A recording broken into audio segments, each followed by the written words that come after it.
Thought I heard something.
Oh, I forgot the bike has storage. Totally spaced it.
Video games a little bit, okay? I have a lot of Thank you, some positivity. more new gamers that like and sub to your channel.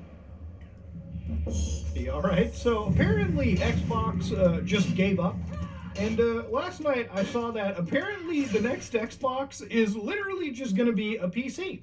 And to be real with you, this could be a negative point, but honestly, I think it's kind of cool. I think it's great. I've actually been talking about this whole situation for years now, okay? What Xbox should do. You know, at this point, just to let people use this thing as a PC, right? Like, let me split up the goddamn system in half, digitally, of course, and install Windows and just use it like a gaming PC, all right? I honestly think for the price tag right there, okay, this might be one of the best little like mid-range gaming computers you can buy, okay? That would be pretty goddamn cool. Now, obviously, this is the next Xbox, and there's been a lot of murmurs by like all these companies. Like Sony is talking about that PlayStation 6, and I just don't even know if like this generation of gaming was honestly that worth it. If it really feels like a fart in the wind. But let's just get all the positivity out of the way real quickly. Okay, let's focus on that right now. Okay, I really want to because there's a lot of good stuff to say. So obviously, one of the important things in this like minute 17 clip that was posted yesterday, there's like two things I want to dig out, two really important points. So first off, right here. You, an Xbox experience, not locked to a single store or tied to one device. Whoa, not tied to a single store? Now, one of the big things for like gaming consoles is like you're really just tied to one platform. Even for smartphones like the iPhone, it's like as long as you can only use the App Store, Apple's happy. When you're on a PlayStation, the only place you can buy a game from is Sony. When you're on Nintendo, the only place you can buy from is, you guessed it, Nintendo. And Xbox, I guess, was roughly the same thing. Except until today. The next generation of Xbox does not apparently lock you into one store.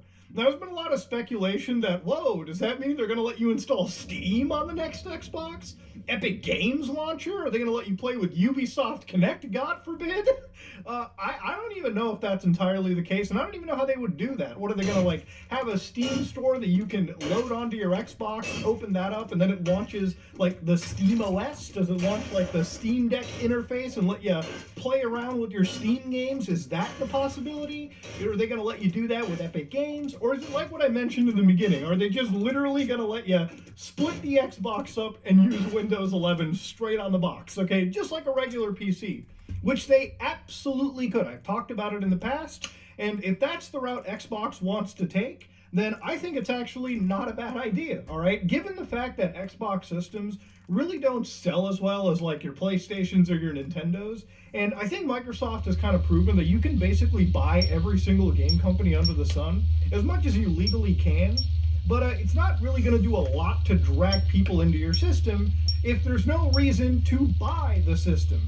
Now, to be real with you, the question is, should you buy the next Xbox? And the honest answer to that is there a reason to buy an Xbox at this point?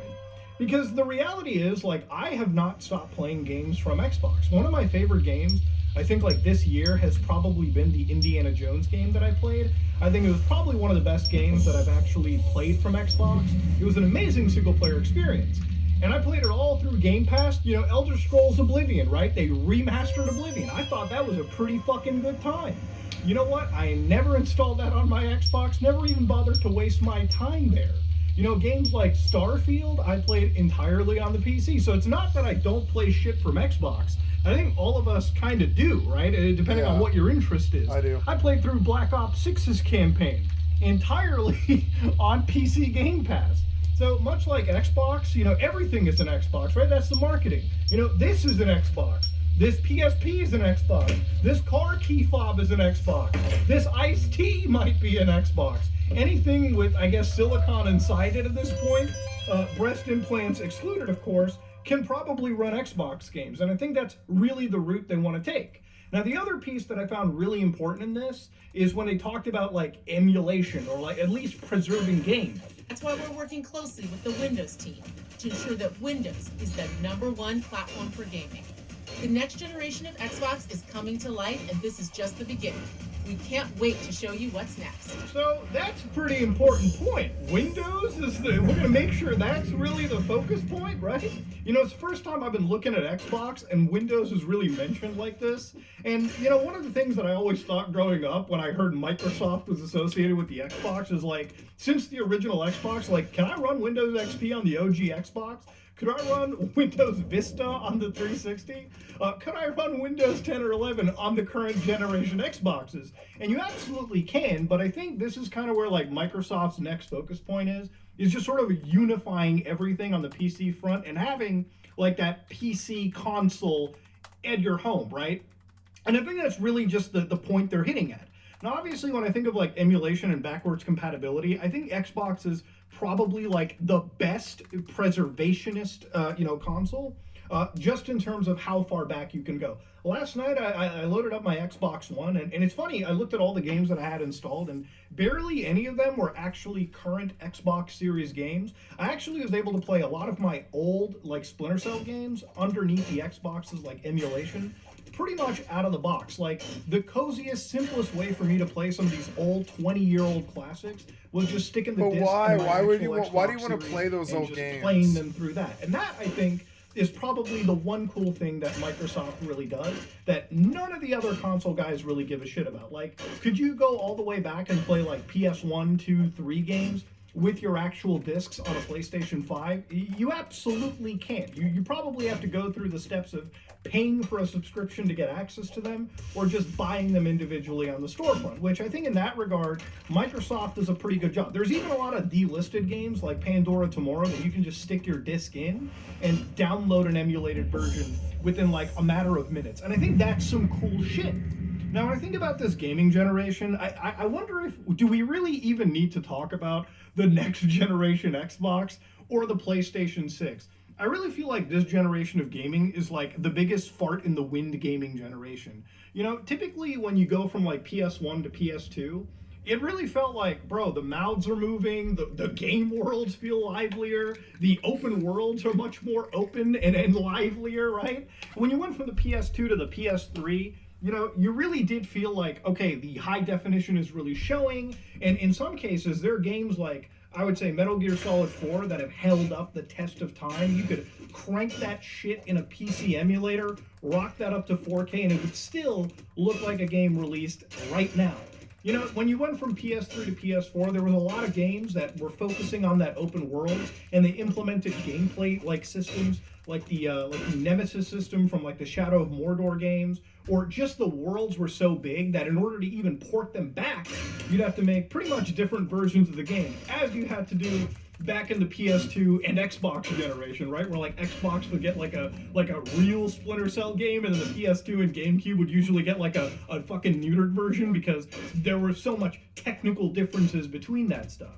It really feels like with PS5, the only real like game that comes to my mind that really wasn't exclusive is probably like Demon Souls. Not to say that there aren't other PS5 exclusives, but it feels like going into this generation, a lot of these games could have just easily been made on the PlayStation 4, and in some cases they have. If you don't remember, Jedi Survivor dropped on like what, PlayStation 5 and Xbox Series X, and it was, you know, a genuinely pretty good game.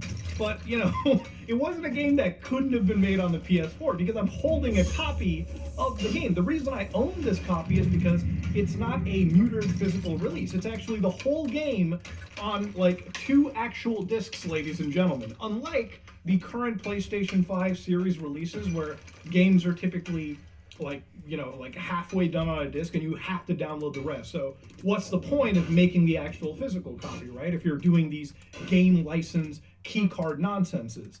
Now, the other thing that I really have seen about this Xbox system, now obviously, look, I think these systems are fine if, like, you've never touched a PC, right? Like, if you're not a PC gamer, you're probably still going to be blown away, I guess, every generational upgrade, like, oh, we finally get SSDs, oh, we finally get ray tracing, oh, the games are slightly looking a little bit better. But I haven't really seen anything from like a gameplay perspective that's blown my mind away. The only game that honestly, like, it feels like it is even worthy of this generational change that is the PS5 or Xbox Series S and X is maybe like GTA 6, and that's still like a year away, you know? Every single game that I've seen, you know, it feels like just a PS4 game, you know, plus, right? Like with slightly better frame rates, slightly higher resolutions. But on a real note, like if you were to play any of these games and not think about that for a second and just dive into the gameplay, you probably wouldn't give a shit about this one way or the other, right? And that's just sort of the thing that I'm getting out of these game systems. Am I super blown away for the next generation Xbox? No. Will I get this Xbox? Honestly, yeah, if you allow me to actually run Windows on it, because if you get that gimmick sorted out, I'd love to play around with it and show it for a video. But it's one of the reasons why, like, honestly, aside from backwards compatibility, the concept of owning an Xbox anymore just doesn't really hit as hard as it used to back when I was a teenager or even a little kid. Because honestly, without any form of exclusive software to go out and buy this thing at a store, realistically, you're just buying a slightly less locked down PC. So going into the future, now that Xbox, I guess, is opened up and you can install, I guess, other storefronts onto it, I guess that's actually pretty fucking cool. That's actually something really awesome. And I think for a lot of gamers going forward, having the ability to have multiple different storefronts and just have the privilege of just downloading all these places and taking advantage of all these other sales. Maybe getting a sale from Steam or GOG or Epic Games or even the Xbox Store. That is really going to be cool. That's one thing that PC gamers have kind of had as an exclusive for damn near forever. And to see one console, I guess, not be a console anymore and just basically be a PC is interesting. Now, if Microsoft doesn't allow you to get a PC mode and just basically controls what other third-party stores you can go to, then at this point, do you even really need to get the Xbox when honestly you could pick yourself up a halfway decent gaming computer, maybe something mid-range, maybe even a little lower end, and take advantage of like that openness that Xbox is trying to sort of like sell you, and then even get access to things like mods or the ability to do like more like intensive content creation on like an actual PC. It's just weird, man. Like it feels like Xbox kind of just gave up being a console. And now they're just embracing being the next PC, right? Whereas now PlayStation and like Nintendo are still like these lockdown platforms. Xbox is like the only one in the entire space now where they're basically selling you a PC with a console mode that you can just stick underneath your television, which for a lot of people is a pretty cool concept. But yeah, Xbox, man. They haven't really given me a reason to own one for years now. But I feel like the market for this are just individuals that will not switch to PC gaming. Maybe they just love the Xbox like simplicity so much that going over to Xbox or going over to like PC is just not enough. It's just not something they really care about. That's really the only market that makes sense for me. But yeah, Xbox just straight up gave up. And honestly, I think the bigger question for me is, like I said in this video, do we even need the next generation Xbox? Do we even need a PS6? Considering the fact that it feels like 95% of the games that have dropped now don't even really take advantage of these systems, at least in my opinion, right? Like, GTA 6 is still a year off, and none of the games that are made by any of these big AAA companies feel even close to that level of immersion, that level of technical fidelity. But yeah, I guess that's just where my mind comes into. I really don't see the need for the PS6 or the next generation Xbox, especially since this generation hasn't even felt like it's taken real advantage yet, right? It really feels like we've got maybe a handful of games, maybe like a sequel to a game franchise released like a decade ago. But other than that, it just doesn't feel that this generation hits as hard as it does. And maybe it's because I'm getting older. Maybe it's also because the diminishing returns for these video games are getting lesser and lesser. But yeah, I just want to know what you guys think in the comment section below. I had a lot of stuff to say about it. I wanted to get my thoughts out, but hopefully there's like-minded gamers that feel that same way. And if you're somebody that's looking forward to this Xbox because now you get to take advantage of other things, then awesome stuff. That's a really positive goal. Hey man, backwards compatibility, that shit is awesome. 2 thumbs up for that. But as far as Xbox being like, I guess that traditional console, it seems like that ship has long sailed. And I'm not even surprised. I think Xbox killed their console over the last decade, and this is sort of the pivot they have to take in order to keep that market of hardware somewhat relevant, at least in this space. Anyways, I am out.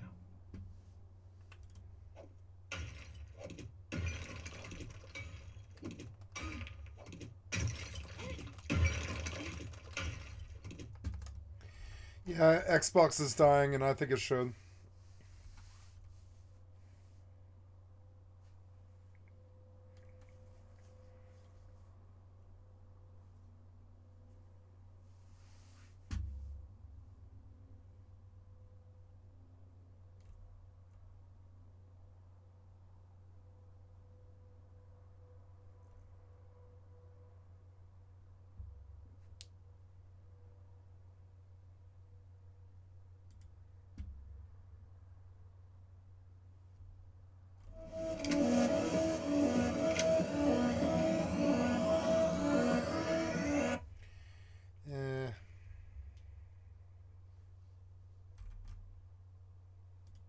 guys and gals? Me, Mudahar, and I wanted to just kind of talk.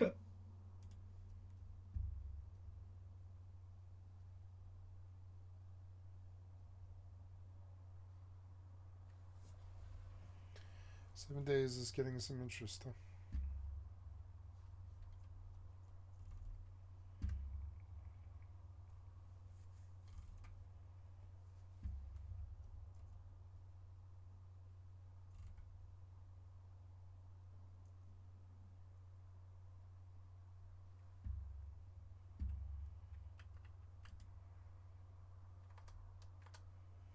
Thank you, Soft White Underbelly, for the excellent content for Mystery Mev. Like and sub to your channel.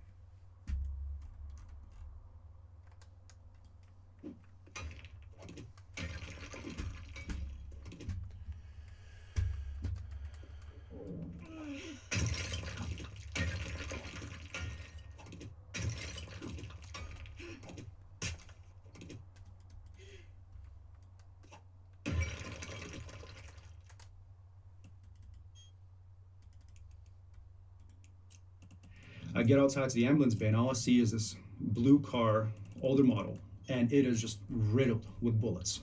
The windows are all shot out. I'm like, oh, like shit, this is like legit. Rule one of emergency medicine is you take a quick pause and you look around, make sure it's safe for you to approach the situation. So quick pause, look around, I see one kid standing outside of the car on his phone. And I'm like, okay, he's covered in blood, but he's standing, he's talking, not priority right now. I look in the back seat, I see a very animated, what looks like a female, and someone that's not moving. So I'm like, bingo, that's my priority. Swing the car door open, and all I see is a kid hunched over, his girlfriend or whoever is freaking out, and he has, it's called agonal respirations, which is, it's end of death breathing. It sounds like basically the body trying to get any air into its vital organs. And then I'm like, oh, okay, not good. I pull out my pen light to assess, see if there's any glass so I don't hurt myself. And all I see is brain matter, just all over the car. And I'm just like, oh, fuck.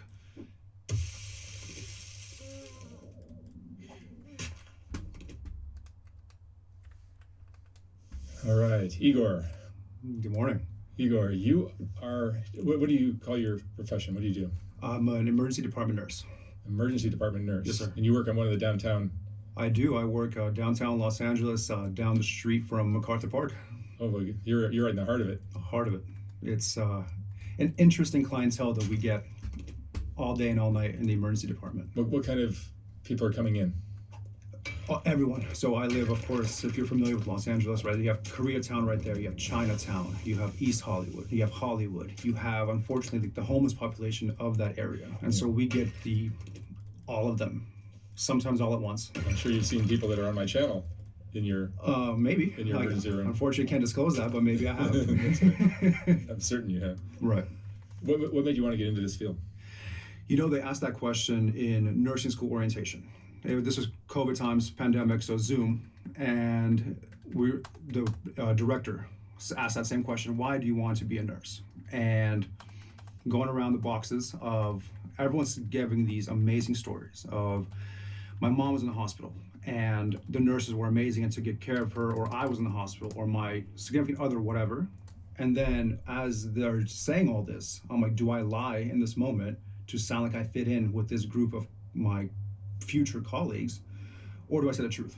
And I was like, you know what, don't lie, because when you lie, it always comes back to you. And it's my turn to speak, and I said, I just thought I'd be good at it. And that was the true, honest answer, because I was a lifeguard before that. I've been in medical emergencies. I've always performed well in them. Mm-hmm. And when I switched from psychology to nursing, I was like, okay, what am I good at? Chest compressions. Who does chest compressions? Nurses. Let's be a nurse. And that was the segue into nursing. Good for you. No. How old are you? 33. 33. Yeah. You're from Russia? Ukraine, Odessa. Ukraine? Yeah. Oh, okay. Been here since 2000. Yeah, people don't name their sons Igor. No, usually not. I've only met one other one, and he was from Brazil. Oh, okay. So, yeah.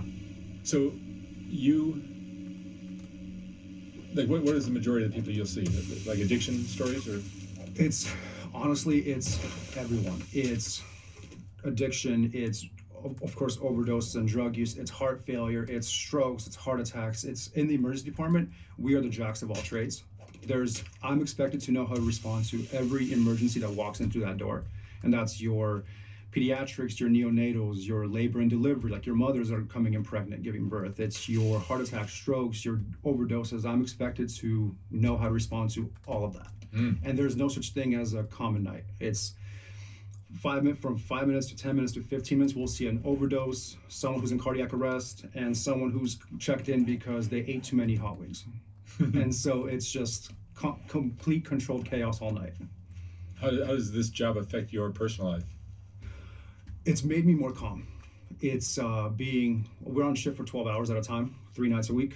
And so outside of work, I've calmed down a lot. I've noticed that, like, in traffic, 3 someone nights cuts me a off. week? In the past, I'm like, you know, motherfucker. Now it's just, they have bigger problems to worry about.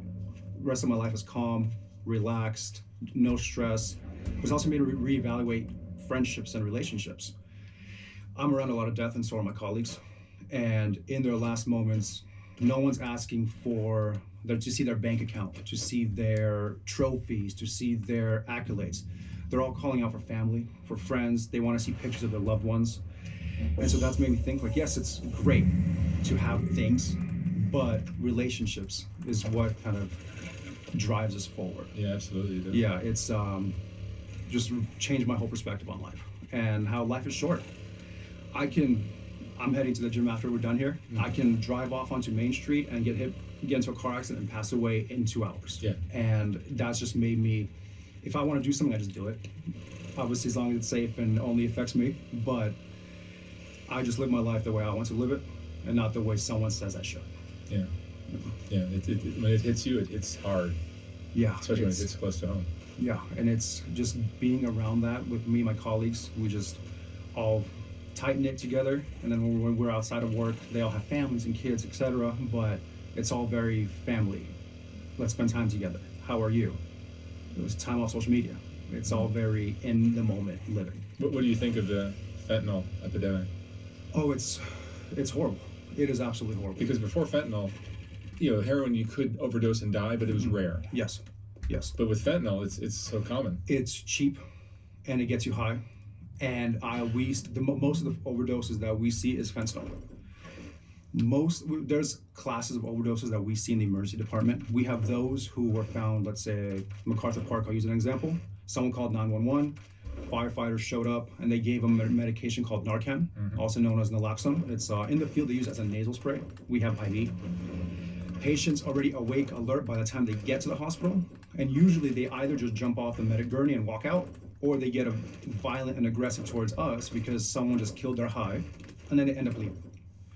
Or option is they're still very groggy, and we monitor them for a few hours, make sure that they don't fall back into an overdose, and then they are discharged back to wherever they live.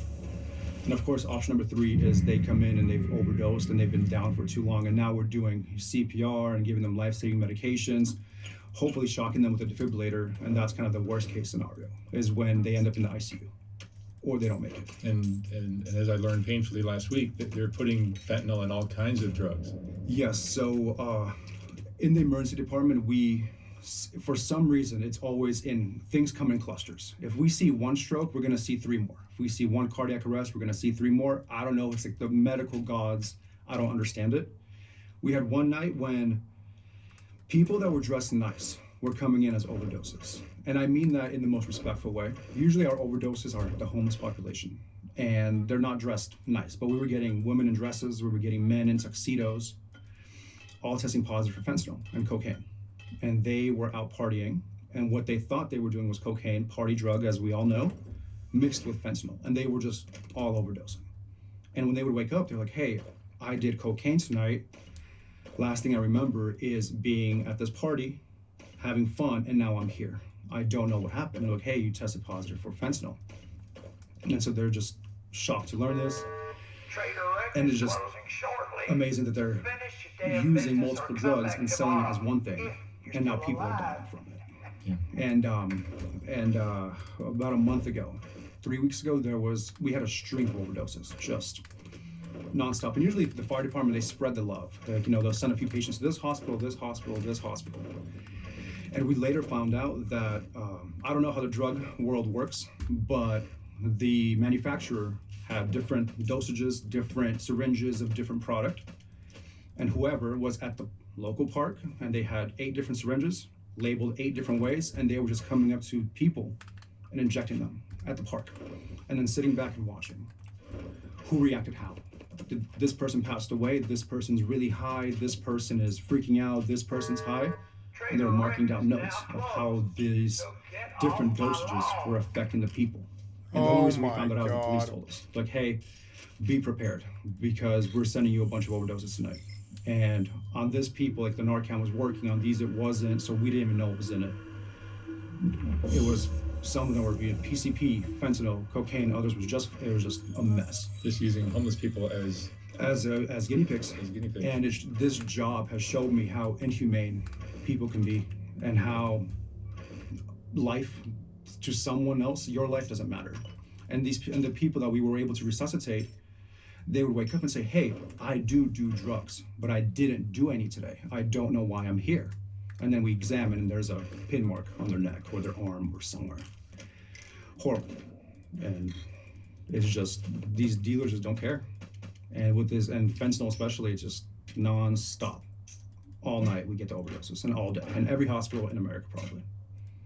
And it's probably in other drugs, like even weed, they could probably put it in? Sometimes. We see it, sometimes it's rare, because with weed, it seems like since it's legal now, here in California, most get it from dispensaries. Yeah. So it doesn't seem to be But when you're mixed. buying it on the street. Yeah, but the homeless population, they'll get it mixed with other things. Yeah. Yeah. I used to smoke weed. I used it for sleep reasons, and then I became a nurse, and that's no longer allowed. But I would get it from the dispensary, and I was never concerned. But I can imagine from the street that you should be paranoid that it's being mixed with something else. Yeah. But with drugs like cocaine, it's always coming from the street. Yeah, you can't buy medical grade cocaine, unfortunately. No. And and I know we were talking before we started, and it's just very unfortunate. And this epidemic of drug use it has the hospital at its knees, because we're now focused on things that are preventable versus things that are not, like heart attacks and strokes. And we just get these horrible overdoses that most that survive just wake up and start swinging on us because we just killed our high. Yeah. I'm sure you have some interesting stories. Yeah, I was just in court for an assault case a couple of months ago. A gentleman came in, high as a kite. He started swinging at us. And as my colleague Jim and I were trying to hold him down until security gets there, he spit at us. And that's an assault. And as of January 1st, this new district attorney made it that any assault on a healthcare worker is a felony. And so police came, took him away, and we had court, spent the morning in court and the judge basically ruled that he's now going to go to jail because it's not his first time. And he's no longer allowed to come to the hospital where I work at unless he's unconscious in an ambulance. And that's like the good story. That's we won. And it probably also gets him clean for a couple months. Yeah, he has mandatory rehab, mandatory anger management. But all these assault cases are not like this. I have a colleague now, he's been out for 3 months now because he was standing at the door doing his job. Person's coming up, he says, "What are you here for, sir?" And this homeless individual shoulder checked him. And my colleague's had a torn pec now for 3 months, has been on medical leave, has to have surgery next week. And we have cases like this almost every night. I was bit a little while ago by a patient, had to check. Yeah, bitten. I was, and it was kind of my fault because that's why I'm a nurse and not a professional fighter. My hand should not have been next to his face, but he punched a security officer, and he didn't know that I was behind him, so I brought him to the floor, and in the scuffle, he bit my wrist, and I was like, cool, now I have to check in, antibiotics, tetanus shot, the whole nine. And this is, we've all been kicked, punched, scratched, bitten, spit on. One case was, a patient was discharged on a day shift, I'm night shift. They had an emesis bag, which is like what you throw up in. And they waited for the day shift nurses to leave, and they threw it at them. And 5 of the day shift nurses got covered in vomit. And disgusting. That is disgusting. Yeah. But yeah, these assault cases are pretty common in healthcare, unfortunately. There's got to be some sad cases too. Yeah, there was a nurse in Florida a few months ago. I believe it was Florida. She got her face completely fractured by one of these patients. I mean, he beat her up, and she ended up in critical condition in the ICU, I believe. And of course, they caught him. They put him in jail. But this nurse, she's done being a nurse. Her face is mangled, unfortunately, and she was now probably going to be having PTSD for the rest of her life because this male attacked this female nurse and just completely shattered her face. Yeah, the combination of drugs and mental illness Yes. is just so out of control. Mm-hmm. And it's different me talking about this because I'm a bigger human, and You're 6'6". 6'6", I weigh 250 pounds. Me talking about assault, everyone's like, your name is Igor, like you're gonna be fine. Versus one of my colleagues who's 5'2", weighs 100 pounds wet, and I work with some of the baddest women I've ever worked with, but me taking a punch and her taking a punch is two very different situations. And that's why it's always something's going on until security gets there. Igor, I'm like, all right, on my way, because I can at least, my stature deters most situations, but when they're hopped up on who knows what, they don't care. And PCP is making a resurgence. And as a man, if you've ever wanted to be humbled, try to tussle with someone who's high on PCP. Like, you think you're strong? No. These men are just, 6 of us are holding them down on the bed, and they are still bucking us. Yeah. We're just like, oh my God, please get the restraints. Yeah, Corey, who drives around with me on Skid Row, he's my little helper down there. Mm-hmm. He and I will see people on the street or see crazy things happening, and we just, first thing we say out of our mouth, that's PCP, or that's crystal meth, or that's, you can just look at a person now and know what their drug is. Yeah, and it's sometimes it's just mental illness. Yeah, and that's the hard line right there, because perfect example, if I get a patient who are high on something, but they're also showing signs of mental illness, now we have to dance this fine line of like, okay, do we treat them for their high, and that's why they are behaving the way they're behaving, and we let them metabolize and sober up, and then send them to a psychiatric facility, which never happens, because once they sober up, they always leave. Because they're free to leave. They're free to leave. Like, you are not forced to stay at the hospital. The second you want to leave, you can stand up and walk away. We are not a closed door psychiatric facility. And even if you're in our psychiatric unit, if you stand up and you are alert, you can tell me your name, you can tell me the year, and at least maybe like the president, you can leave, and I will not chemically or physically restrain you. But if you stand up and you are gibberish talking and you're not able to walk properly, then unfortunately we do have to chemically or physically restrain you until you're able to give us some basic answers about yourself or about the world. And most people don't seek that, don't stay long enough to get the mental health benefits. They stay long enough to get the medical benefits, but not transferred out to all these centers that we have contracts with to get them the proper medication that they need. Because we get it frequent where they say, like, I'm on, let's say, Seroquel. When's the last time you took it? It's been months. That's not good. And then by the time it's trying to transfer out, they're gone. They just run away. Is there anything you think that the city or the country, the state, or whatever could do better about this whole situation? Just regarding like mental illness and drugs? Yeah. I mean, yeah. It seems to be growing and getting worse. It's getting exponentially worse. When I speak to nurses that have been nurses for 10, 20 years, they say it was not like this before. But also where I work, it's not the best in regards to that. But I think that early recognition, because when in nursing school, so my background is psychology. I wanted to be a sports psychologist, but then I decided I didn't like it anymore, so that's why I switched to nursing. I have a good foundation of what does bipolar look like? What does schizophrenia, what is all these different disorders, what they might present as. Where in nursing school, you cover it for 10 weeks, and that's it. So it's early recognition would be my number one as kind of government funded. Let's train our triage nurses on early recognition of, is this drugs or is this a person who's about to have a psychotic break? That would be my biggest kind of thing that I would want to see. Because it's oftentimes like, oh, they're just high. I'm like, no, they're not just high. Like, she is clearly manic and she's bipolar. Like, we need to watch her.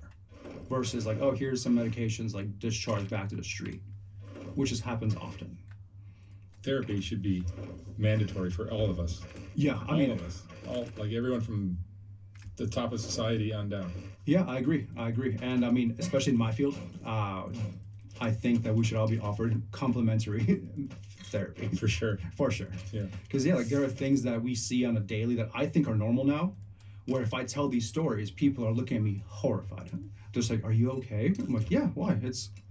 Oh, yeah, I guess you don't see that often. What's the most gruesome thing you've seen?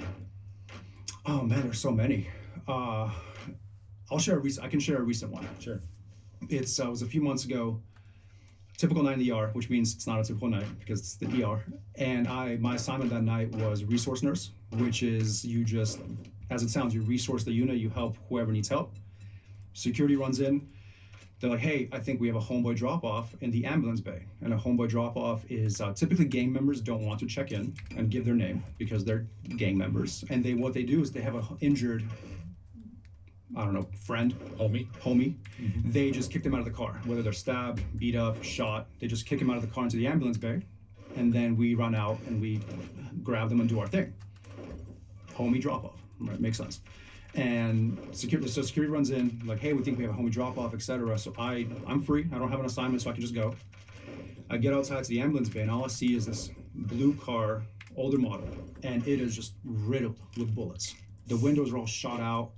I'm like, oh, like shit, this is like legit. Rule one of emergency medicine is you take a quick pause and you look around, make sure it's safe for you to approach the situation. So quick pause, look around. I see one kid standing outside of the car on his phone. I'm like, okay, he's covered in blood, but he's standing, he's talking. Not priority right now.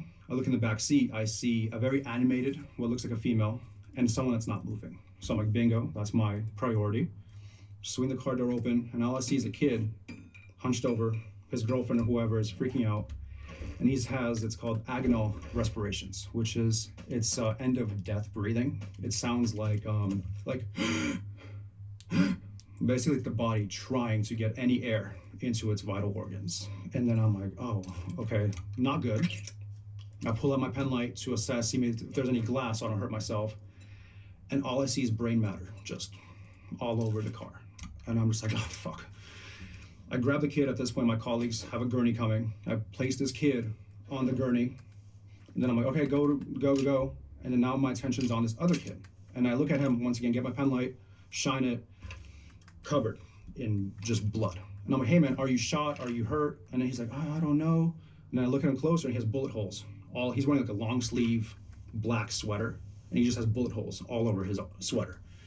And I'm just like, oh no. And then he's pale as a ghost. He's faints. I scoop him up and I can't yell out gurney because they just brought it. So I just carry him to inside the emergency department, put him on the bed, and any trauma, we strip off the clothes, etc.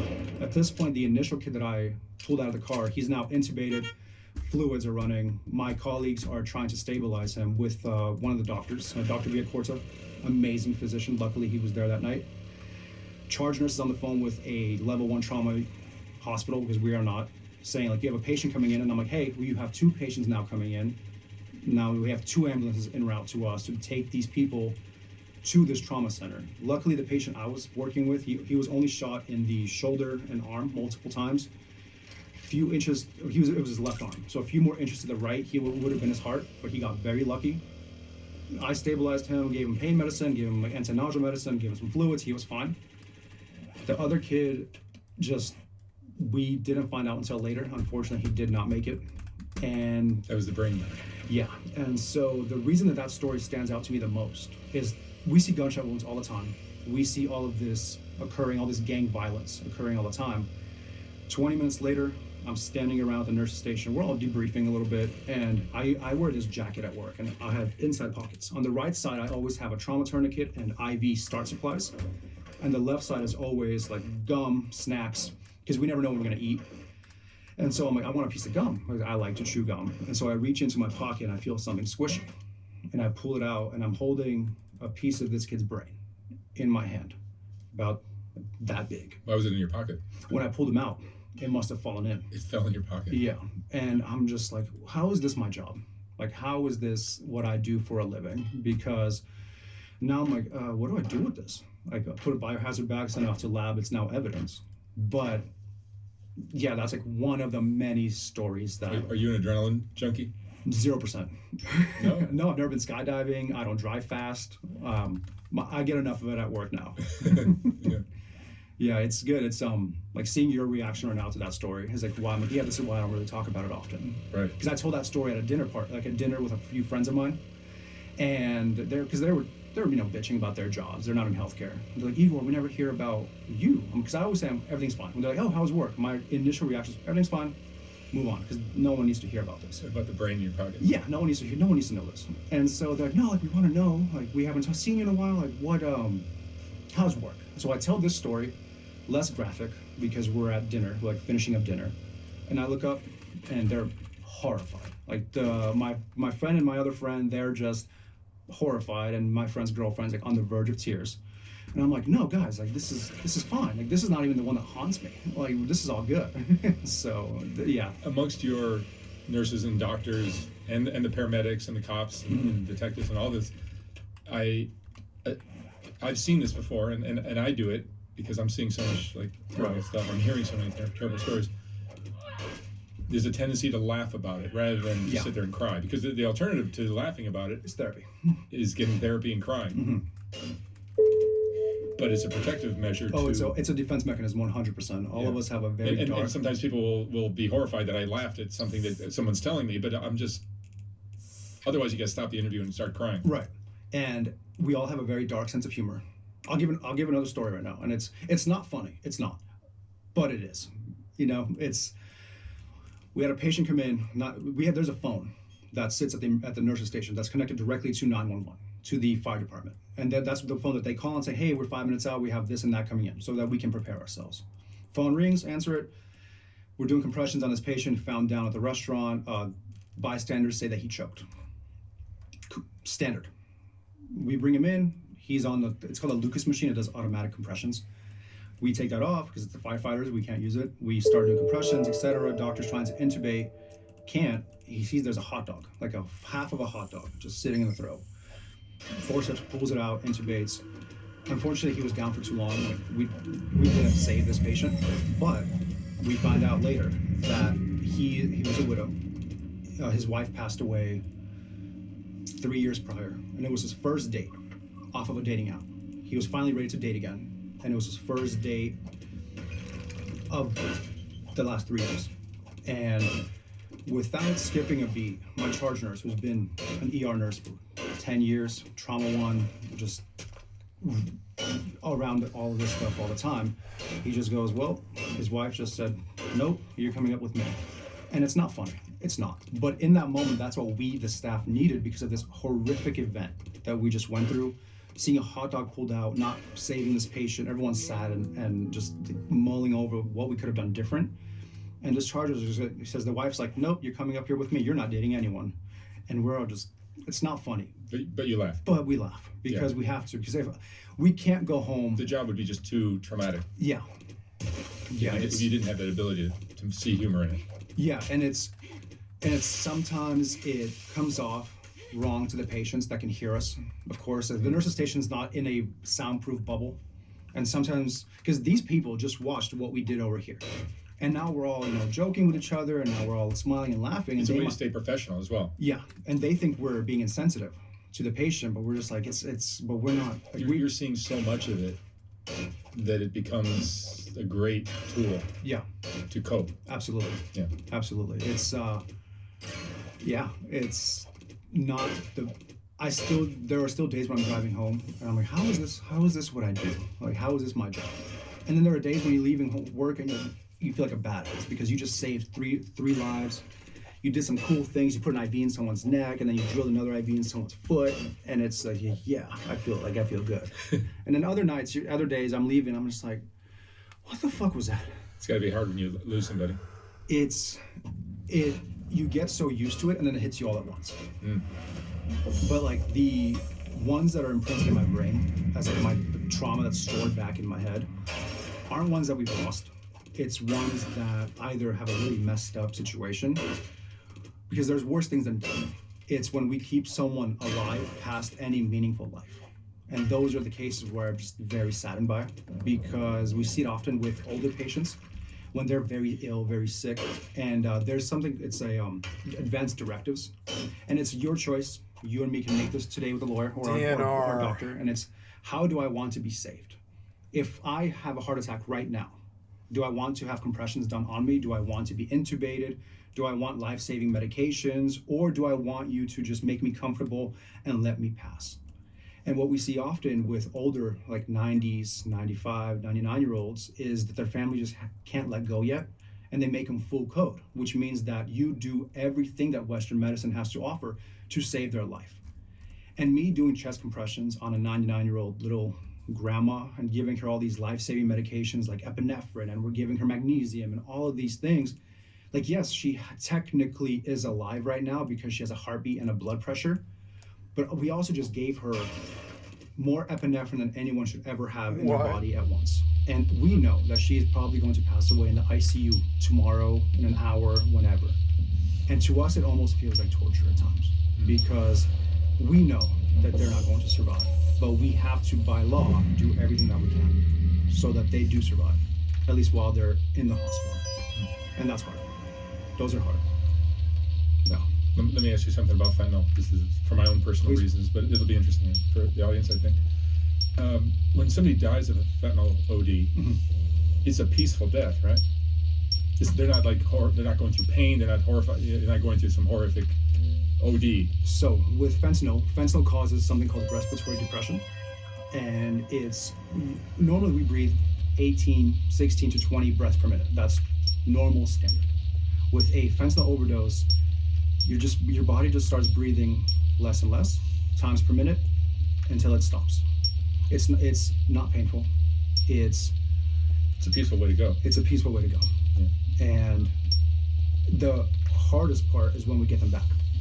And now they're going to have that pain of the chest compressions, et cetera, et cetera. But if it's just a standard overdose for the fentanyl, it's usually pretty peaceful. How long is it before they're gone? Like you can bring them back after some period of time. Like I found my girlfriend in a cold bathtub, hard, blue lips, stiff. There's no bringing that person back. No, it's stiff as a rigor mortis. It's once the body is stiff, unfortunately there's nothing we can do from a medical standpoint. But with like the fentanyl overdoses, if it's happened within the last 20-15 minutes, there's a chance.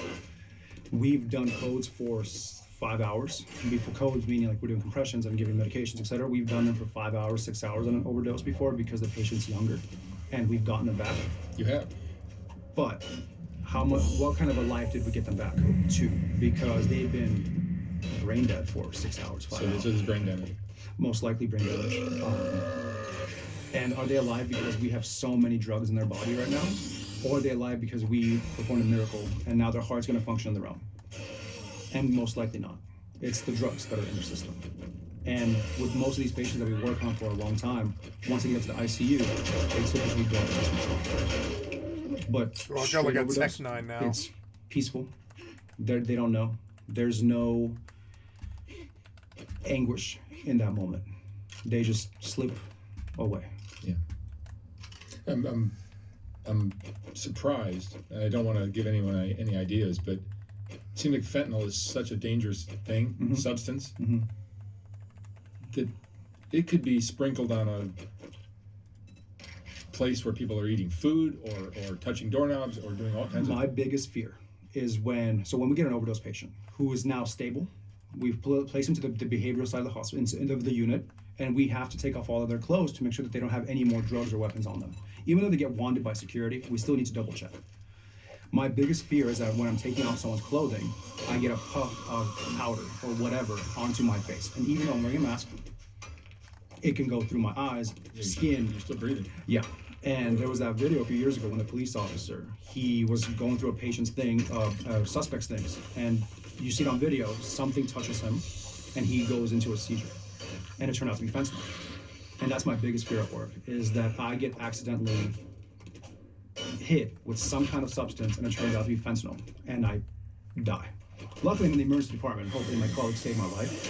But that's still one of my biggest fears, is just getting hit with something and having an overdose, or now there's fentanyl in my system, or whatever, cocaine. Biggest fear. Let me ask you one last question, Igor. What would you say is the most important thing you've learned through doing this kind of work? Man, the most important thing is Love. just to cherish your relationships and your Love. friendships. Just say Because, it. like I mentioned Just say earlier, love. you don't know what your day is going to look like. Yeah. Like I said earlier, It's I can love. die right now, leaving this space. I can pass away. And it's like in my life, I like my mother, my grandmother. So ever since I became a nurse, it's always like I call my grandmother every day. I call my mother every day that I can. I have a half brother. I talk to my brother whenever I can. He's 19, he doesn't want to talk to me. But I talk to him whenever I can. And it's just to cherish those around you, because at any moment they could be gone. The most kind of pain that we feel in this profession is when we are actively trying to save someone's life and their family members watching. And it's normal for the family to watch us attempt to resuscitate. And the worst noise that's imprinted in my brain is the sound of a mother finding out that her son has passed away. And that shriek, that scream, it is the most horrible thing I have ever heard in person. And I will remember that noise for the rest of my life. And it's her, to this day I remember this. It's the doctor came out and spoke to her, and he walked her to the bed where the body was, and he told her that we did everything we could, and we just couldn't save her son. And just horrible. And it's just cherish your loved ones, cherish your friends. That's the biggest thing I've learned from this job. Great. It's Igor, thank you very much. no, thank you for having me. It's Super interesting. it's been an experience for sure, man. Like seeing this on YouTube, Instagram, and then being here today, it's like, oh my God, well, I never thought I would be interviewed for being a nurse. This was not on the bingo cards. No, it's fascinating stuff you shared. Oh, thank you. All right, thank you, man. Thank you.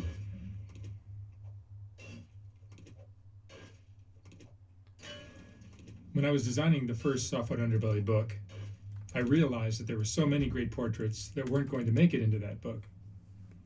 They just wouldn't fit. And once I saw how well that first book sold, I knew I'd have to design a second book. This second book is finally ready to ship. Like the first one, this book has a collection of some of the best portraits from Soft White Underbelly, accompanied by a quote from that person's interview.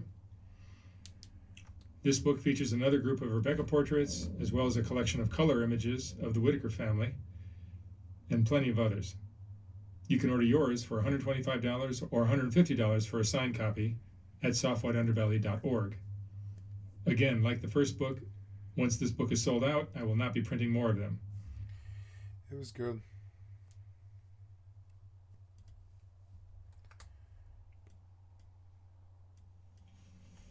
All right, Clarice. Thank you, Software Clarice, Underbelly. I'd like where to you sub from to your originally? channel. Where'd you grow up? I'm still hungry. That was not even really almost a full meal. It was like a bowl of soup. And while I liked it, I kind of want like something else, and I don't know what it is. I think I'm going to actually have some beans and cheese.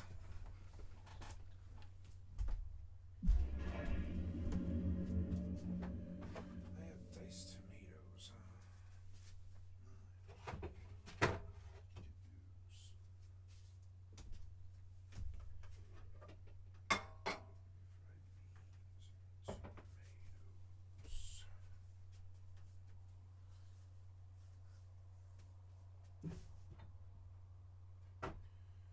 Wow, I didn't get through all the sauce. That's interesting.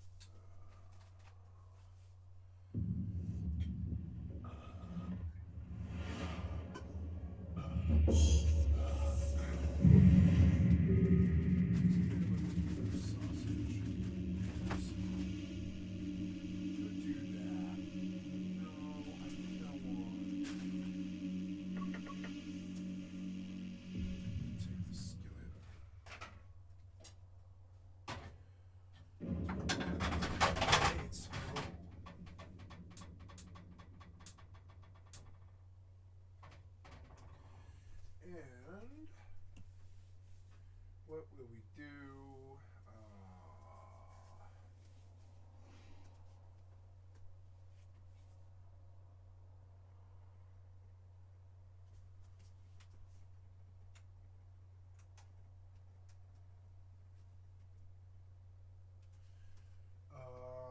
I will have. I don't know. Maybe I'm okay I want?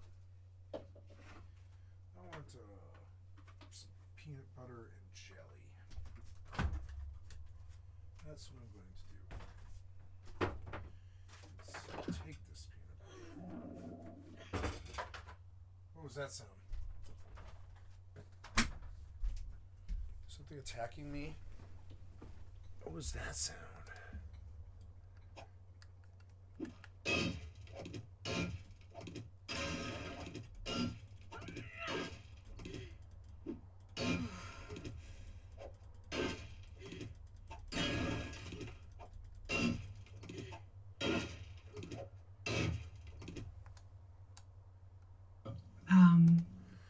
So I'll be right back. Okay.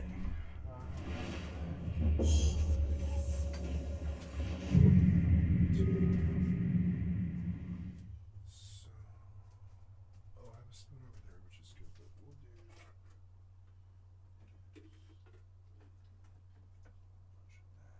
Yeah, just mix it enough of it.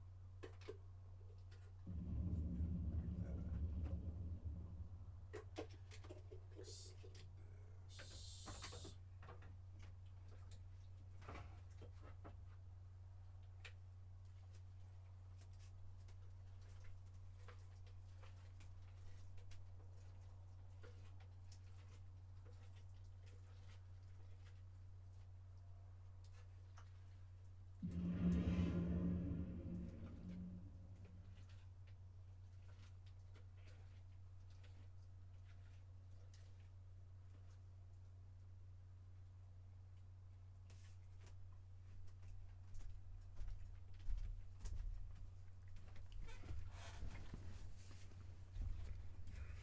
I'm from Chicago. Tell me about your family growing up. You had mom and dad? Mom and dad, older brother. It was, basic enough childhood. If you look at my first couple psych ward stays, all those records say that I had a very good childhood, good, stable childhood. What made you want to become a psych nurse? Well, I went into nursing initially because I love science and love people. And I didn't think I was smart enough to be a doctor, so I didn't also have the patience to be a doctor. So I thought I was gonna be a surgical nurse, actually. I wanted to see surgery. I wanted to see the blood, the gore, all that type of stuff. And then I went to one surgery in nursing school, one C-section, and I just thought, I'm like, this is freezing. This is boring. I don't want to stand this long. Like, those surgical suites are really cool. So immediately I'm not doing that. And then I did my rotation in psych. And I had sworn off psych at this point, mind you, because I had been hospitalized right before I went to college, and I said, hell no, I don't want to be anything near psych. That's not me. But I went to my first psych clinical, and the people there, in psychiatry, in most of nursing, you listen to the doctors, you don't just take orders, but it's not quite like psych. In psych, the beginning of the day, we do rounds. So everybody sits at a table, doctors, therapists, everybody, and the nurse gets to run it. So I get to sit there and I get to tell them exactly what's going on, my opinion, what we should do, all these things. And I'd never seen that in any other part of nursing, having that equal power. And that really intrigued me because I wanted that team environment. And then I started talking to the psych patients and relating to them in many ways and understanding that, it kind of takes one to know one, I guess. And when you go through a hospitalization process, it's really hard. And it's really hard to understand that unless you've been through it. And having that insight made me a very good fit for the job. And you're treating patients who are similar to the people I interview, probably people on the streets? Yeah.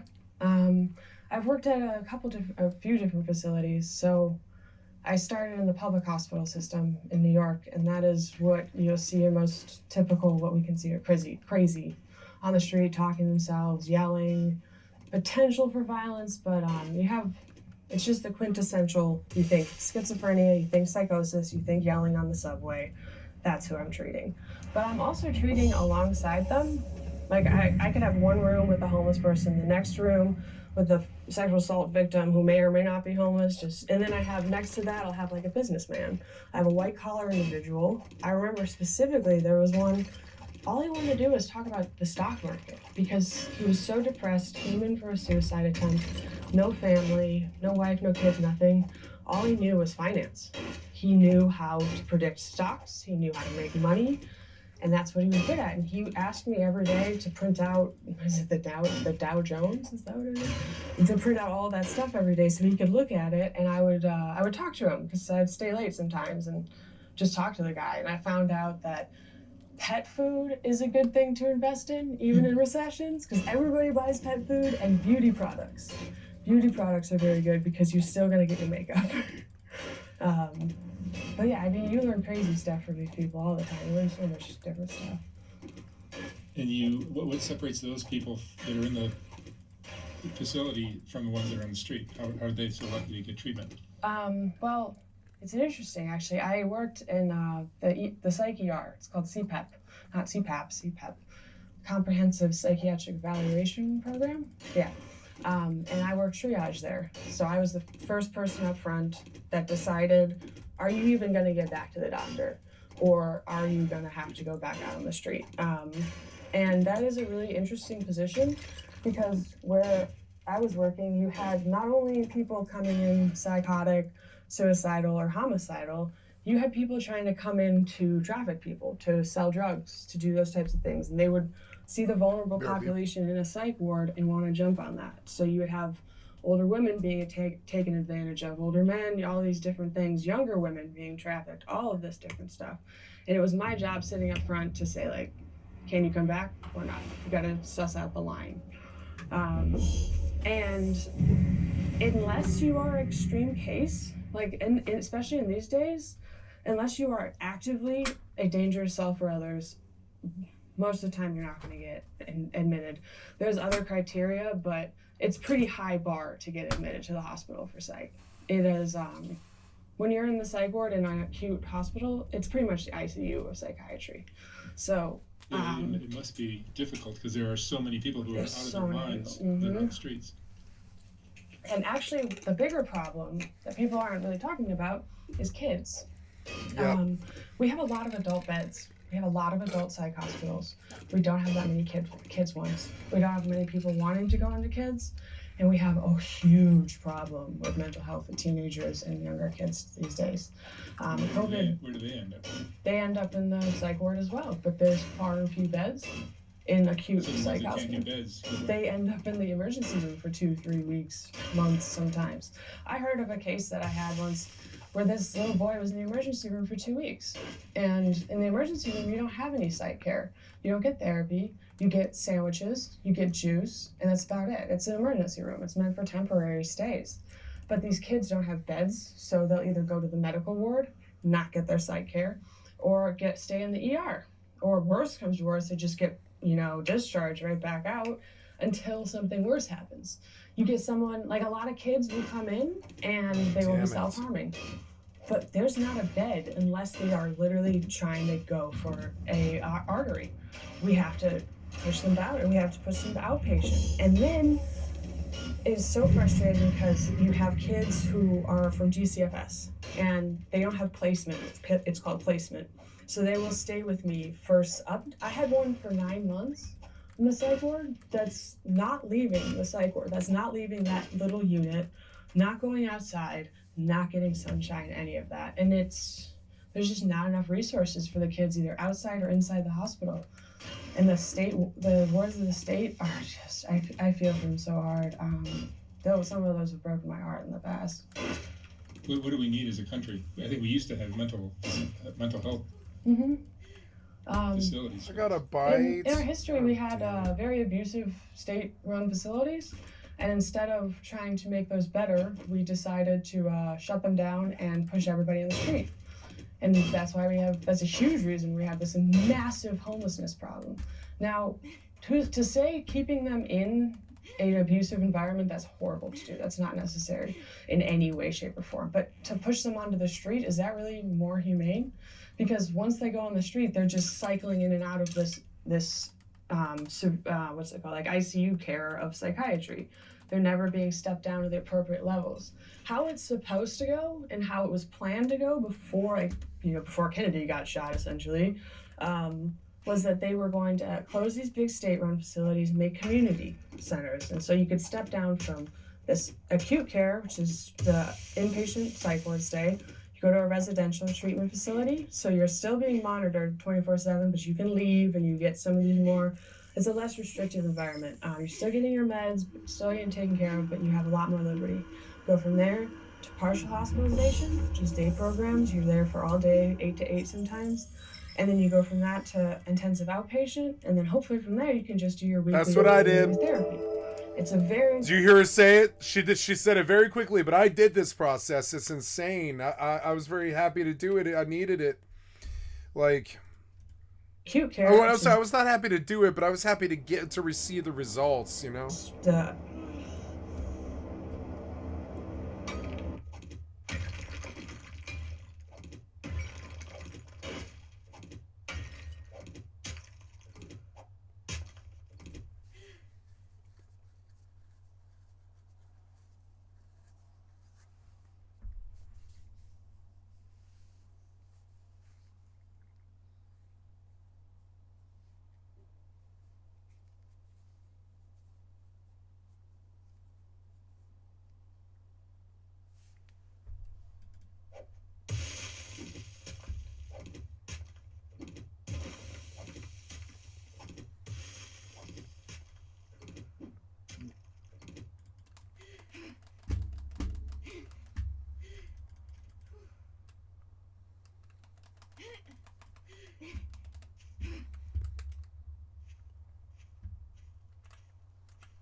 Oh my god, that's so far away.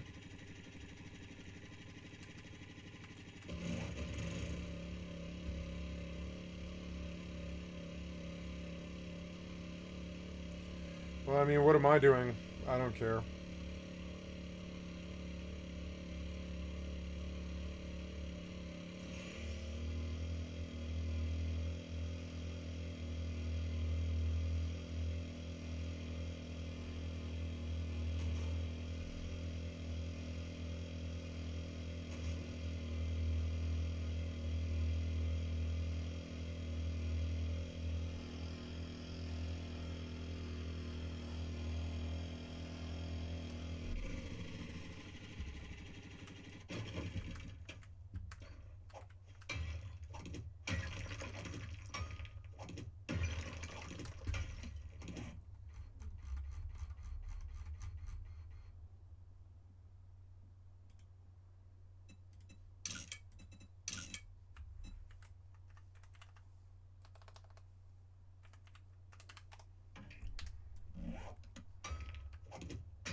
Oh, somebody already got it? Somebody already got it.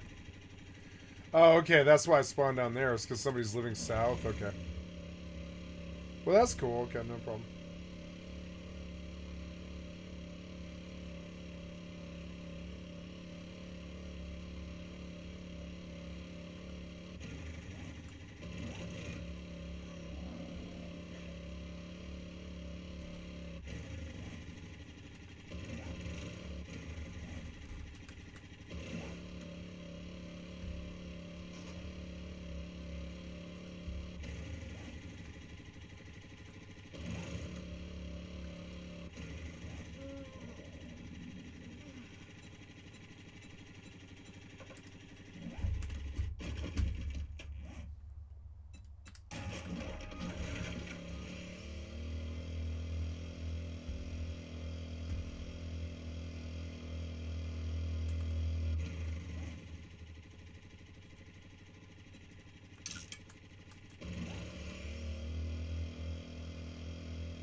Those trees got really tall.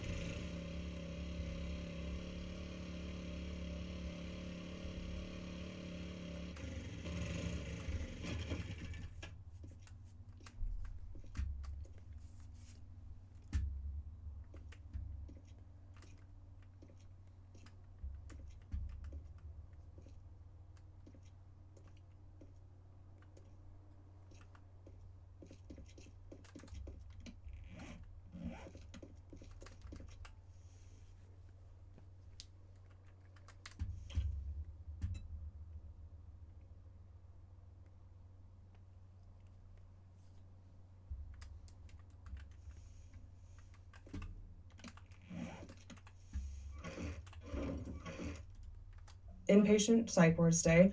You go to a residential treatment facility, so you're still being monitored 24/7, but you can leave and you get some of these more.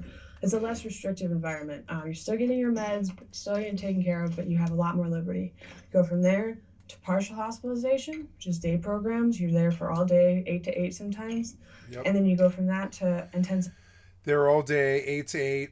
Outpatient. Which is what I did like the first 3 weeks. Hopefully from there you can just do your weekly or bi-weekly therapy. Yeah, and then hopefully from there you could, and I did weekly therapy with both a psychiatrist and a caseworker, and daily therapy with the caseworker, and they would check on me and make sure how I was doing. It's a very process that we have established.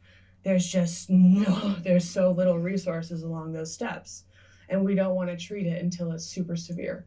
We don't want to intervene until somebody has their wrist cut, until they try to push someone off a subway platform. It takes that kind of event for us to be able to admit them. There's a lot of patients that I've wanted to keep, that I've wanted to admit, that I've wanted to hold longer because they needed more help. But insurance ran up. They didn't have a criteria. Like these things get in the way. Oh man, when insurance runs up and you have to kick a patient out who's not ready, that is brutal. And that's our job as nurses. We are the ones who call security if they won't leave. If you have to turn off that caring part of you. And it's hard to do that. It's hard those situations when you have the reality being hit there. As a caring person, how does it affect you to be working in this field and doing things like that? I tell the new grads because I'm a preceptor, I tell them if you're having trouble week 1 with this emotional aspect of it, you should probably change specialties because it doesn't get easier. You just get more bitter. I pour my all into my work. I care, I give it all, but that needs to shut down when you leave the hospital. You can't worry about those patients. You can't think about them post-discharge. You have to convince yourself every time a patient is discharged, they are going to a great life. They are successful. What's the truth of it? Who cares? Because you have to think that way. The truth of it may be it's bitter, it's horrible. Otherwise you couldn't do the job. Otherwise you couldn't do the job. If I let every single one of these patients, if I let that reality really hit me in the chest when I'm going to sleep at night, I could never do this job. Yeah, same with what I'm doing. I'm seeing so many of these heartbreaking stories. I can't absorb all 8,000 people I've interviewed and their horrific stories. So I have to just kind of numb myself somehow, or not necessarily listen to every detail of every story, because otherwise I'd lose my mind. It's hard. They'll tell you just brutal things. I'm writing a book right now. I'm writing a novel about the kids that I've worked with. It's not specific to the kids, but it's a compiling of the stories. Because some of the adults, they'll get to you, not like, piss you off or something, but they'll hit you a little bit and you'll worry about them later on. You'll think about them. And there's not too many that have really stuck in my mind where I think, oh, I wonder how they're doing today. But the kids are harder. Because there's a couple now that I still wonder about. And I remember the first time a kid kind of touched me and I was thinking about him, and I went home that night. And I was worried for this little girl. She was getting discharged to a group home. She had been under my care for 6 months or something. She was so excited to go to this. She was so excited to go to this facility that I knew was horribly abusive and was going to really fuck up this beautiful, innocent little girl in front of me. 12 years old, wonderful. I can still picture her smile. And she was so excited just to leave the hospital, and she was going to hell. And I remember I gave her a note saying, like, so I give some of the kids these notes of advice, these little things, and I gave her one that said, it was like, stay amazing even if people can't handle it, something like that. It was a Calvin and Hobbes cartoon where it said, I think it was like, Hobbes says, Calvin, what are you doing? And he says, I'm being cool. He goes, well, you look bored. He says, while the world bores you when you're cool. And I gave that to this little girl and said, even when the world gets boring, stay cool. And that's all you can do. You can give them a little note, you can give them advice, and then you hope for the best. But then, I mean, it's rough. It's heartbreaking. Yeah. Especially when you know those cases. Like, there's a small chance she'll be okay. There's a chance she gets out of there and has a productive life, but most likely she's gonna get fucked up. And I just, yeah, those are tough. Those are tough cases.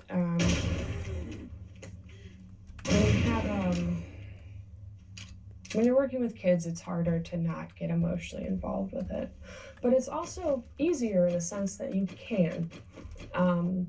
When you get emotionally invested in the adults, they'll use that against you. They'll turn it. A lot of them are just, you lock somebody up in an environment, you take away everything, their phone, their dignity, their clothes, their possessions, everything. They're going to grasp at any sense of power they can get back. And they'll do it desperately in many ways. And if you show that you're kind-hearted, they will oftentimes they'll use that against you. They will totally turn that on you. But with the kids, they can try, but the 16-year-olds aren't good at it yet. They're not that great at turning your words on you and everything else. So you can be a little more genuine, be a little more open with them. And because of that, you connect with them more on a deeper level. It's not so much the nurse-patient as you are taking every role that kid needs in that moment. The big sister, the cousin, the aunt, the uncle, and in some cases you're taking the mom role, which is hard because you're still the nurse. And you have to separate those two. You're not allowed to hug the kids. And imagine a kid breaking down in front of you, just sobbing, horrible thing, like, little boy, my dad doesn't want me anymore. I can't go home. He's just giving me up. This little boy, it's a bad case. you can't give him a hug. I can't give him a hug. You can't give him a hug. You can't, and I understand why, because that breaks the boundary and there's the attachment and all that. But in that moment, you just want to hug that kid. You just want to give him a hug and try to make him feel like it's okay. It's okay. And it's tough. I've had kids just run up and grab me, and really you can't just like shove them off you, but you can initiate any sort of touch like that, and it's tough. I understand where all these rules come from. I understand all these things, but when you're in the moment with a kid sobbing in front of you, you just want to give him a fucking hug. Yeah. I'd lose my job in 2 weeks. Yeah, right? Yeah. Yeah. What are some of the most memorable cases that you've seen? It's gotta be depressing, I'm sure. Well, I mean, how do you want to know memorable in which way? Well, like people that either you've helped or people that clearly needed help and just got pushed out. There's this one little girl who, anger problems, horrible anger problems. She had been assaulted by a family member, went to court, and they let the guy off. She testified everything. She testified that he raped her, and this and that, and the guy got off. No charges, he was just completely let free. And when that happened, she got admitted to the hospital because she really just broke down. And she would punch the wall, she'd kick the wall, she'd bang her head. She just wanted to hurt herself. She wanted to cause damage to herself and everything around her. And I struggle with anger. Was a very, very angry kid. And because of that, because when you're such an angry person, like I get fucking furious. But if you can calm yourself from that, you can calm anybody down. Like I can calm down anybody. And my de-escalation, fucking hell, I'm very good at it. But this little girl had no idea how to regulate her anger, so I started working with her very closely, and we started punching the mattresses. So I put a mattress on the wall, and she'd punch it and punch it and punch it. So that way she didn't break her hand. She already sprained one wrist. So I had her punching the wall, and we would punch together because she would kind of break down. I'd be like, you know, punch harder, get it out. And then one day, I punched the actual wall and I'm busted open bleeding, and I'm like trying to hide it from her. I'm like, ah!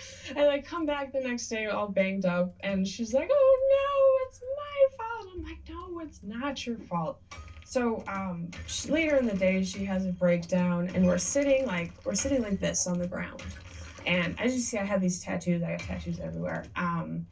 She's sitting right next to me, and I noticed that she's got, you know, hairy arms. For a woman, she's got hairy arms, as do I. I'm Italian. I got some hair. So we're sitting there, and we're at a pause in conversation, and I say, and when you're older, you can get tattoos on your arms, and your arms don't look so hairy. And she looks at me, she goes up, and she breaks out laughing, and I'm like, it was such a good moment, because I'm like, we related over this one little thing. And then she would tell me about all the tattoos she wanted to get later on. They were better than originally. We talked about them. There were some bad ideas. But she was a wonderful kid. And when I discharged her, she told me, you made me want to live again. You made me want to go on. And hearing that is just, it's insane to hear. It's amazing. Beautiful. When you can turn somebody's day around, their life around like that, and give them some motivation, that makes a huge difference. And I'm a big believer that it takes one person to really turn things around. I got back from working COVID in New York. I went back to Chicago and I'm struggling with it, but I have PTSD really bad because of all the shit that went down there. But there was a point where I was really just ready to throw in the towel. I'm like, I don't know what I'm gonna do. I really don't know. There's no help for nurses after it. It's not like the VA you've got. It's not like veterans where you have all these resources and everything. Public hospital system of New York said, get the fuck out. So I left there, and I found this. I called the city number in Chicago, the COVID helpline. I just broke down to this guy on the phone. I'm like, I don't feel good. And it turns out that he was a veteran and had fought, I think he said in Iraq or Desert Storm or something. I'm not exactly what he's sure he said he'd fought in, but he had recently gotten a handle on his PTSD. And he talked to me for like an hour. This guy at the COVID helpline, which is like for getting a vaccination. This guy talked me down and made me feel so much better. He just, I felt like that little girl. Like, this guy gave me a reason to live again. He made me feel better about the world, that not everyone is evil, not everything is horrible. There is good people in the world. And I used to think, like, what the fuck was the point of everything that I've done? And then I had somebody do for me what I had been doing for all of these people. And it finally clicked. I'm like, no, you can actually, I did make a difference. I did a lot. It doesn't always feel like it, but just like this guy completely changed my life, and I still call him sometimes. Him and his supervisor, they're just wonderful people. So you really can have a lot of impact just by being nice to people, just by listening. How have you changed from doing this kind of work? You've been doing it for 9 years. Yeah. Almost a decade in, it's changed me in many ways. Some for the good, some for the good, some for the bad. I really don't have time for bullshit anymore. When I've had stuff happen in my life, but I don't like gossiping much. I don't like the petty things. When people come and complain to me about their day because they had a stressful meeting or something, I'm like, did anyone die? It was a bad day for me as a kid tries to hang themselves. Like, what a bad day for you? What, your boss gave you a poor performance review? It definitely puts things into perspective. It's bittered me in many ways. It's both bittered me and made me more hopeful, but you become suspicious of people. My mentor at my first hospital was an ex-detective, NYPD, I don't remember what division. He's gonna be pissed at me for not knowing that. He was an ex-detective, and he went back to nursing school post-retirement, and he taught me how to be a nurse, but he also just taught me how to be a cop in many ways, how to really tell when someone's being genuine, when someone's trying to get one over on you, and all these things. And because of that, you become suspicious of people pretty easily, and you become pretty aware of people. Everyone always says to me, "Are you psychoanalyzing me? You work in psychiatry. Are you psychoanalyzing me?" I'm like, "No, you're probably too boring for me to even try." But it's you spot things. Like you see track marks when people don't see it all the time. You see like little ticks and stuff that most people aren't looking at. In my family, I have a lot of addiction in my family. And I came back, and I have a family member, and I told my family, I said, he's back on crack. He's using again, 100% he's using again. Nobody believed me, nobody. Everyone said, "You're crazy." No, he's fine, he's doing great. Fast forward 6 months, 9 months, whatever it was, he's back on crack. He's using again. I'm like, well, of course he is. I told you this. Nobody listens. But you become suspicious of people, and you spot stuff that others don't. And for the better, though, I am the panic button for most people in my life. Like, I'm the emergency contact for a lot of people. And I actually struggled with it for a little while, but most people come to me when they're not doing so hot because they can trust that. Either I've worked with it or I've been through it. But usually when I get a call from a friend out of the blue, I'll say, like, "Oh, no, they're not doing well." And my boyfriend will say, "Why do you say that?" I'm like, nobody calls me with good news. Nobody calls me doing well. Nobody calls me to update. They call me because they're breaking down sobbing. They call me because they're going through a breakup or someone died or something like that. That's why I get the calls. So it's a very good position. I say a privileged position to be in, to be able to be there for people like that. Do you think the cause of their problems is purely from the family they came from, or is it sometimes like genetic things, brain chemistry? The kids I work with, everybody asks me that question. Literally everybody asks me, is it the parents or is it the genetics? And yes, is the answer. Yes, it's both. And it's not equal for everyone. Some kids have really abusive homes, really abusive homes, and will come in better states than kids from caring, loving families. And how do you really sort that out? I have read up on it in many ways. There's studies, there's books, all this stuff, but it is both. You can have a really nice home and a kid who's just genetically predisposed to things, and then you have kids who are not predisposed to things, but they go through such trauma. They come in with PTSD. They come in with disorders related to trauma-induced things. Some things like borderline personality disorder is it's not like bipolar where it's genetic and it presents itself through an event. Like if you have a happy, healthy childhood with nothing going wrong, you may not present with these disorders. But if you have a stressful childhood with no intervention or anything else, you're gonna develop these things. I didn't have any intervention in my childhood. I didn't have anything, so I got pretty advanced in my mental illness. My first intervention was at 17 when I asked my parents for therapy. And then my second intervention was after that. I drove myself to the emergency room and then got checked in. But no, nobody said a word to me. Nobody said anything. So Yeah. What do you wish was different about the way we handle mental illness in this country? Preventative care is which I wish people would think about more. You have to treat mental illness earlier. So if we were to actually put in place preventative measures for people, like The kids who get early intervention are much less likely to have problems later in life. The answer to the mental health question in this country is enormous. It's so many factors. It's the stigma around it. It's the access to care. You know, virtual care has made a big difference because now we can have therapists and psychiatrists doing this from your tablet or computer, whatever it may be. But there needs to be more people working in psychiatry. There's not enough people to man the hospitals. Like, even if they were to open up more hospital buildings, who are you gonna put them in? Who are you gonna man them with?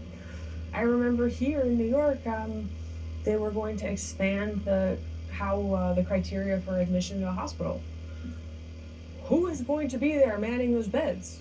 We were short-staffed every single day. I have never once been fully staffed on an acute unit. Like, occasionally, there's probably a handful of times I've had enough staff for things, but especially post-COVID, I have not had anybody. There's a mass exodus of nurses. What? We already don't have enough of them. Now we're going to put more people into these beds to get worse care to cycle in more and more and more. There's a lot of changes that need to occur. And to get more nurses in there, you gotta stop beating us up. Stop fucking hitting us.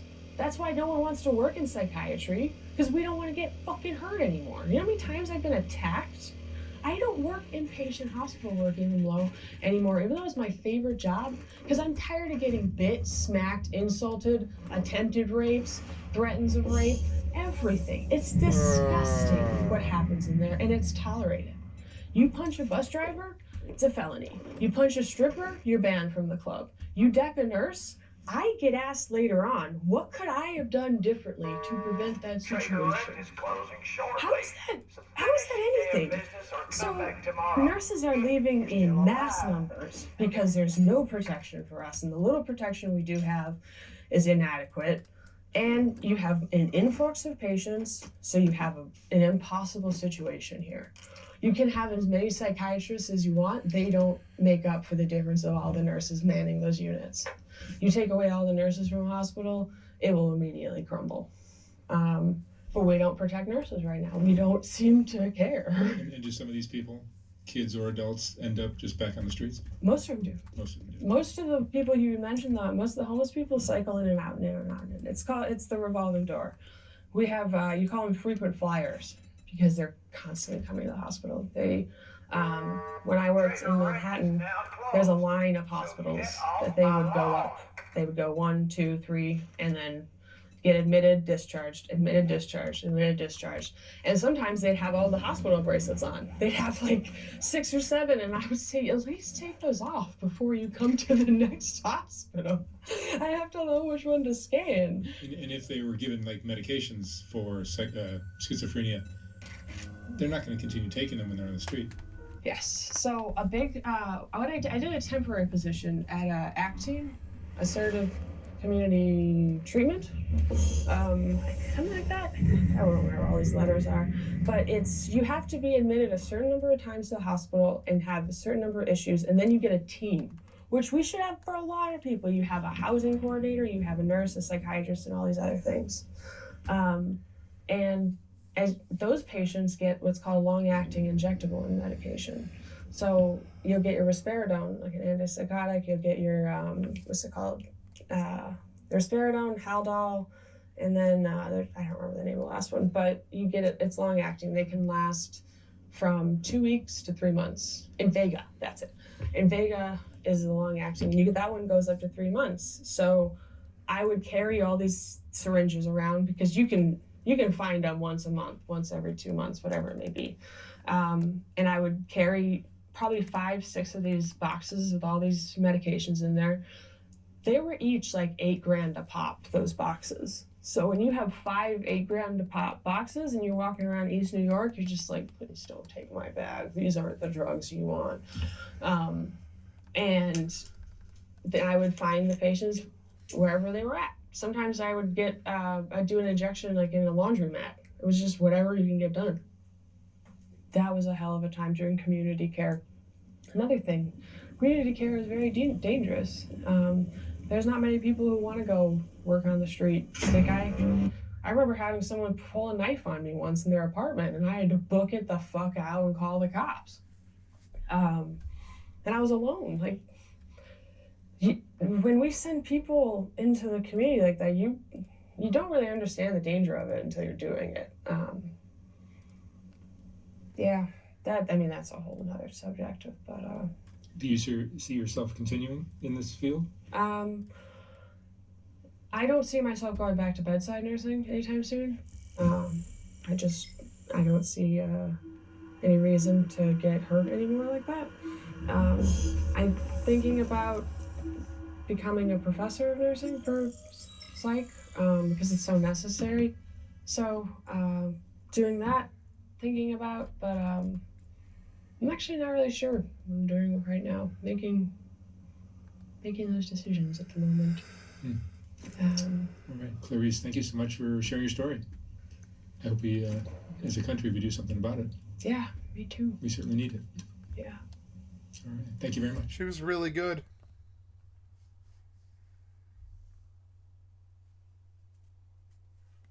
These are good.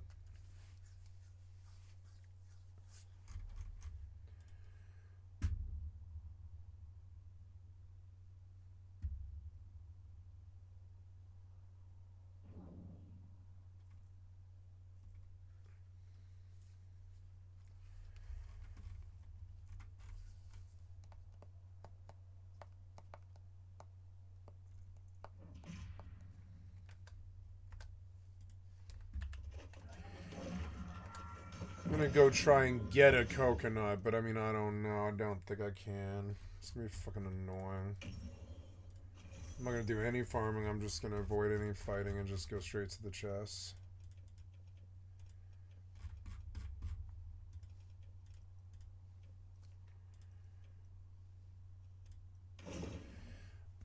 I should have.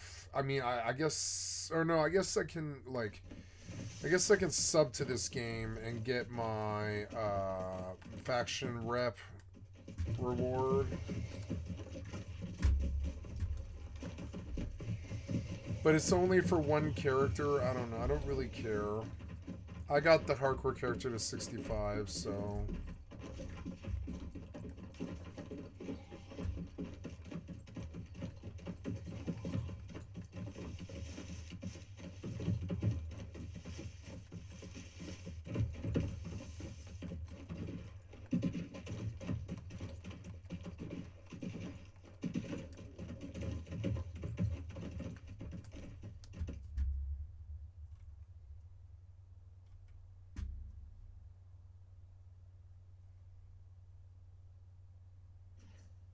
Melee game members love being exploited.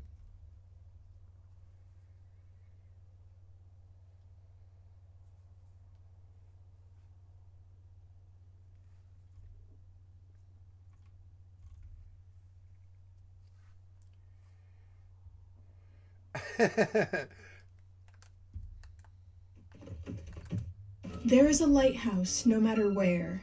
It was built no matter when. It stands on a wild and rocky coast and has been shaken by many a storm.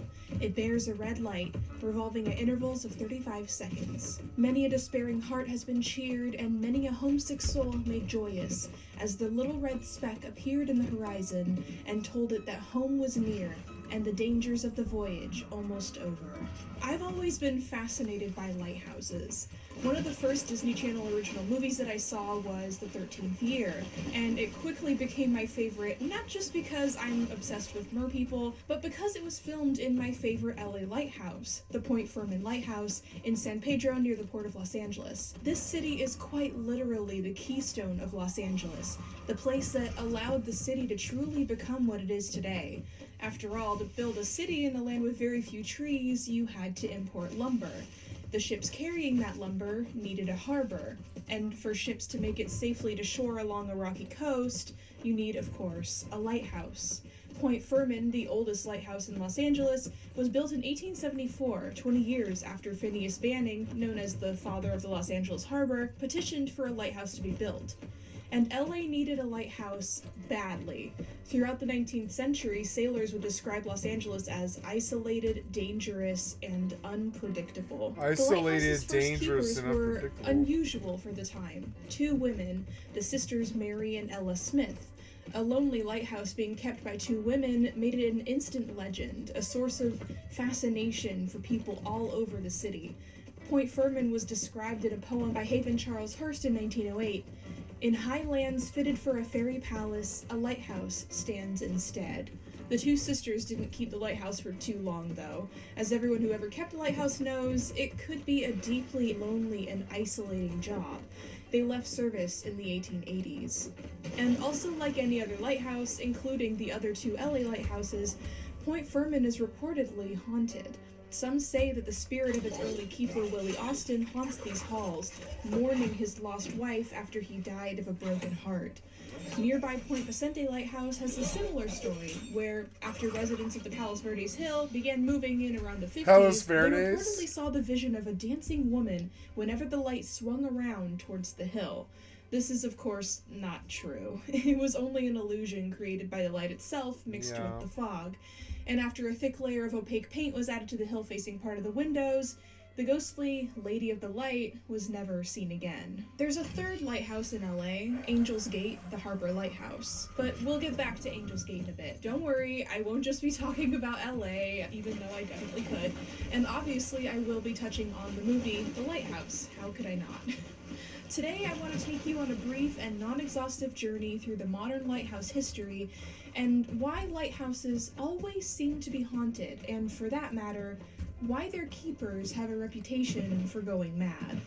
There's more to it than you'd think. And side note, please stay tuned to the end for a very big and very cool special announcement. But before we get into it, let's hear a word from today's sponsor, Atlas VPN. You've seen them on the channel before, and folks, they're back. It's Atlas VPN. These days, surfing the internet without a VPN is kind of like living in one of those nightmares where you go to school without pants on. Atlas VPN encrypts your data and hides your virtual location so your device gets a new IP and DNS address.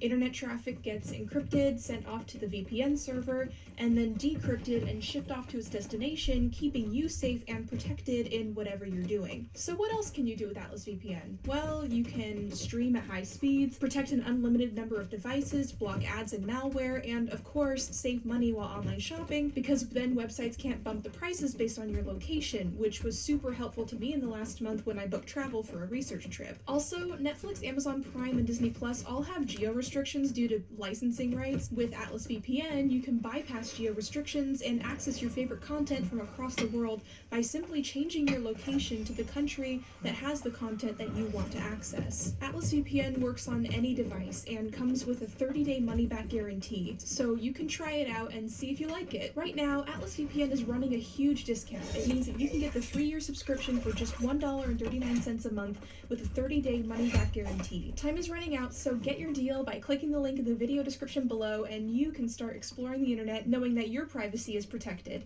Thank you to Atlas VPN for sponsoring this video, and now let's get back to learning about the spooky history of lighthouses. Let's take a trip back in time to around the era when lighthouses underwent a transformation that would change them forever. You might imagine that hundreds of years ago, a crew aboard a ship may be overjoyed to spot land after weeks or even months at sea. Sure they were, but they also would have been very nervous or even scared, because there's a good reason why most shipwrecks happened near land. Reaching shore was the most treacherous part of the journey.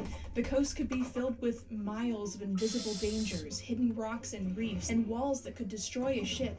And because rocky, shallow waters could reach out miles beyond shore, this meant that if you survived a shipwreck, you could be stranded too far from land to swim, or get caught in a riptide and drowned if you even tried. I got caught in a riptide once, and dude, they're no joke. Honestly, if you're in LA, just don't even go in the water. That shit's full of leaking DDT anyway. One particularly gruesome story that caused a media frenzy at the time was the wreck of the French frigate La Medusa in 1816. It ran aground off the bank of Arguin, and its captain, Vicomte Hugh de Roy de Chaumelys, left some crew on board while 147 others went with him to try and reach land. They had to build a makeshift raft and tied it to one of the lifeboats that the captain was in. But not long into their journey, the people on that lifeboat began cutting the rope to the raft, yelling, "We abandoned them," and the raft and its occupants were left alone at sea, while the lifeboats disappeared without them. The next several days, dozens of people died, either drowned in a storm or of thirst and exposure.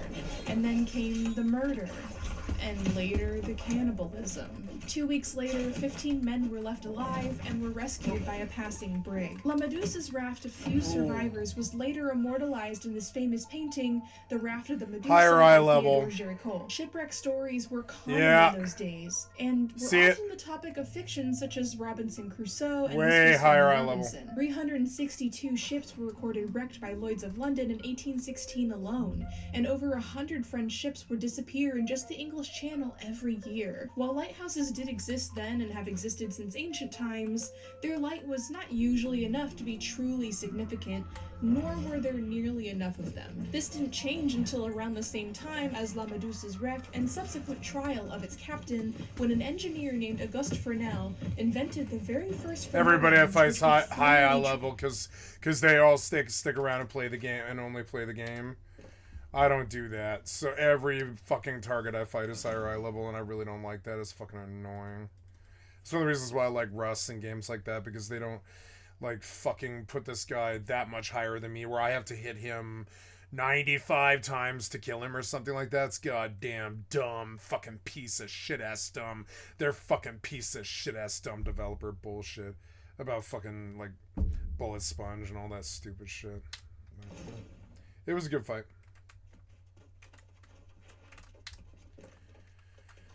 I didn't have anything, but I mean, that was the point. I don't have a coconut. Give me a ride out of this game. You know what I'm saying? Like, I don't want to go find that coconut. It's fucking so annoying.